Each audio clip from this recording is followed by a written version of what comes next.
Bismillahirrahmanirrahim. Assalamualaikum warahmatullahi wabarakatuh. Alhamdulillahilladzi 'allama bil qalam wa 'allamal insana ma lam ya'lam. Assalatu wassalamu ala sayyidina Muhammadin sahibil bayan wa ala alihi wa sahbihi dzawil fadli wal arfani amma ba'du.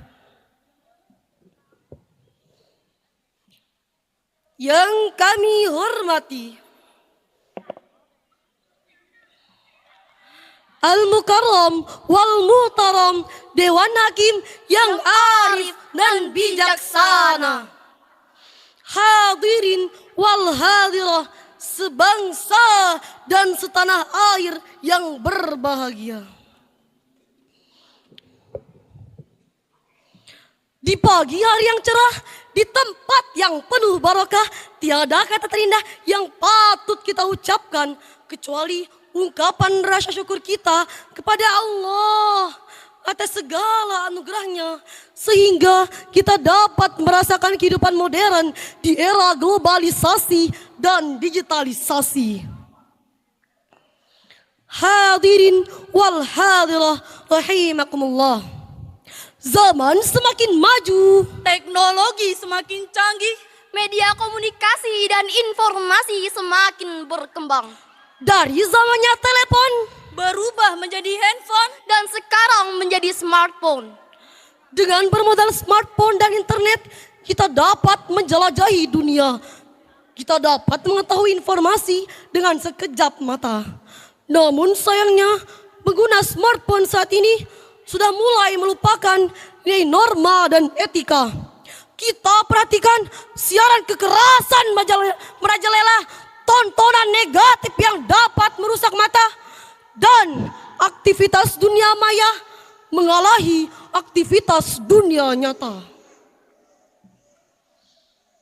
Untuk itu, di kesempatan yang berharga ini, izinkan kami menyampaikan dakwah Al-Quran yang bertema Etika bermedia sosial dengan perspektif Al-Quran. Al-Quran adalah kalamullah yang diturunkan oleh malaikat Jibril kepada Nabi kita tercinta, Nabi Muhammad Sallallahu alaihi wasallam, sebagai pedoman bagi kita semua. Alangkah baiknya apabila kita menggunakan media sosial sesuai dengan petunjuk dan pedoman Al-Quran. Islam pun memberikan perhatian besar terhadap etika penggunaan media sosial. Hal ini dibuktikan dengan diaturnya hal tersebut dalam Al-Quran. Dengan berlandaskan Al-Quran, surah Al-Mujadalah ayat 9 sebagai berikut.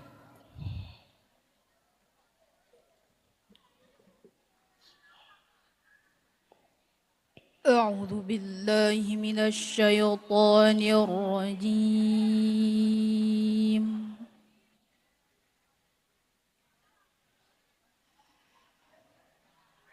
بسم الله الرحمن الرحيم.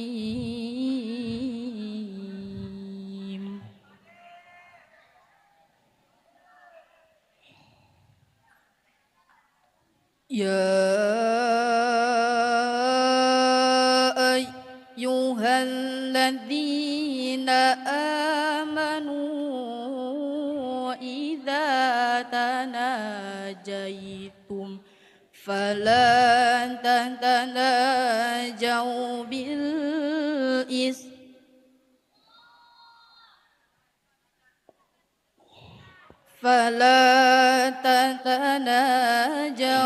بالإثم والعدوان ومعصية الرسول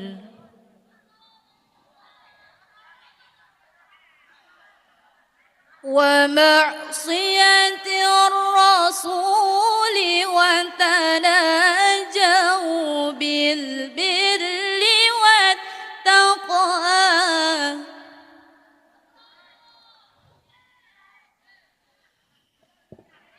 واتقوا الله الذي إليه تحشرون.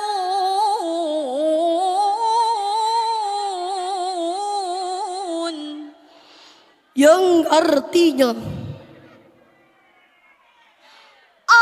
Aku berlindung kepadamu ya Allah dari segala godaan setan yang terkutuk.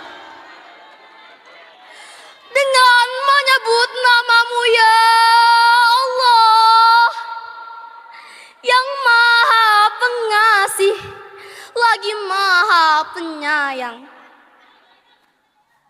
Wahai orang-orang yang beriman, apabila kamu mengadakan pembicaraan rahasia, janganlah kamu membicarakan perbuatan dosa, permusuhan, dan durhaka terhadap Rasul.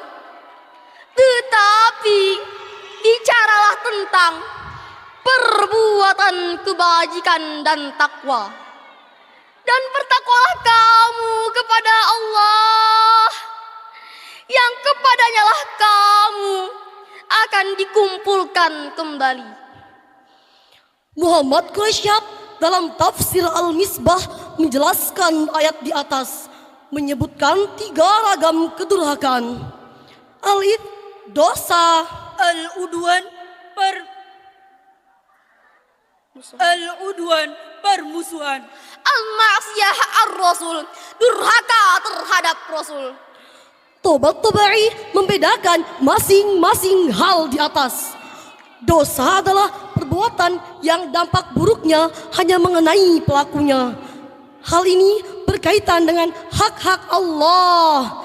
Dan permusuhan adalah perbuatan yang dampak buruknya mengenai diri kita sendiri dan juga orang lain. Hal ini berkaitan dengan hak-hak manusia. Sedangkan yang dimaksud dengan kedurhakaan kepada Rasul, setiap perbuatan yang dilakukan dengan tidak mematuhi larangan atau perintah Rasulullah sallallahu alaihi wasallam. Ayat tersebut memberi tuntunan kepada orang-orang beriman agar tidak membicarakan pembicaraan yang mengandung dosa, seperti merencanakan atau melakukan perbuatan yang berdampak buruk dan mendatangkan permusuhan serta kedurhakaan kepada Rasul. Maka hendaknya hal yang dibicarakan merupakan perbuatan kebajikan yang dapat mendatangkan ketakwaan. Dengan begitu kita akan terhindar dari siksa Allah, baik berupa siksa duniawi maupun ukhrawi. Sebagai hamba Allah yang beriman, hendaknya kita menggunakan media sosial dengan akhlak yang baik. Akhlak yang baik itu sebagai bukti dari keimanan, dan akhlak yang buruk itu sebagai bukti atas lemahnya iman. Semakin sempurna akhlak seorang muslim, maka semakin kuat pula keimanannya. Rasulullah sallallahu alaihi wasallam bersabda, sesungguhnya kesempurnaan dari keimanan seseorang mukmin, yang paling sempurna imannya adalah yang paling baik akhlaknya di antara mereka, dan yang lemah lembut kepada keluarganya. Hadis riwayat Tirmidzi. Akhlak yang mulia adalah bagian dari amal solih yang dapat menambah keimanan dan memiliki bobot berat dalam timbangan. Pelakunya sangat dicintai oleh Rasulullah sallallahu alaihi wasallam. Dan akhlak yang baik dapat menjadi penyebab seorang masuk surga. Islam pun memberikan perhatian besar terhadap etika penggunaan komunikasi dalam bermedia sosial. Hal ini dibuktikan dengan diaturnya tersebut dalam Al-Quran. Dengan berlandaskan Al-Quran surah Al-Ahzab ayat 70 sebagai berikut.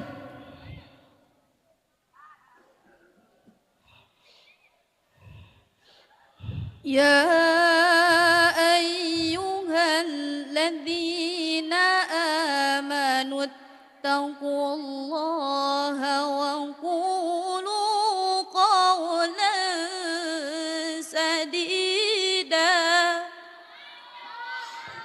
Yang artinya, Wahai orang-orang yang beriman, bertakwalah kamu kepada Allah dan ucapkanlah perkataan yang benar. Thohir Ibnu Asyur menggarisbawahi kata qaul, ucapan yang menurutnya merupakan pintu yang sangat luas, baik yang berkaitan dengan kebajikan maupun keburukan. Karena ucapan itu memberi pengaruh besar terhadap jiwa dan pikiran manusia. Jika ucapan itu baik, maka baik pula pengaruhnya.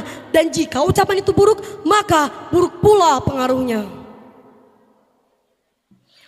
Tobat-Tobai berpendapat bahwa dengan keterbiasaan seorang untuk membicarakan pembicaraan yang benar, ia akan menjauhkan dirinya dari kebohongan dan akan terhindar dari perbuatan yang mengakibatkan keburukan atau yang tidak bermanfaat.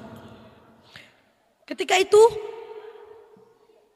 ia akan menyadari betapa buruk amal-amal yang selama ini dia lakukan dan dia memilih bertaubat kepada Allah. Oleh karena itu, gunakan media sosial untuk sesuatu yang bermanfaat. Sebagai bukti dari kebaikan dan keislaman kita, Rasulullah sallallahu alaihi wasallam bersabda, "Min husnil islami al-mar'i tarkuhu ma la ya'ni." Di antara tanda-tanda kebaikan keislaman seseorang yaitu menjauhi hal-hal yang tidak bermanfaat baginya. Dari hadis tersebut dapat kami simpulkan bahwa komunikasi dengan menggunakan media sosial merupakan hal yang wajar. Karena dengan perkembangan teknologi yang ada, maka sudah sewajarnya pola komunikasi mengalami perubahan. Dan Al-Quran pun membenarkan hal tersebut. Dan dalam menggunakan media sosial, hendaknya kita mengacu pada Al-Quran dan hukum positif yang ada di negara Indonesia. Karena kedua aturan tersebut merupakan aturan yang tertinggi. Dalam Al-Quran dan konstitusi negara Indonesia terjelaskan hal yang boleh dan tidak boleh dilakukan ketika berkomunikasi dengan media sosial.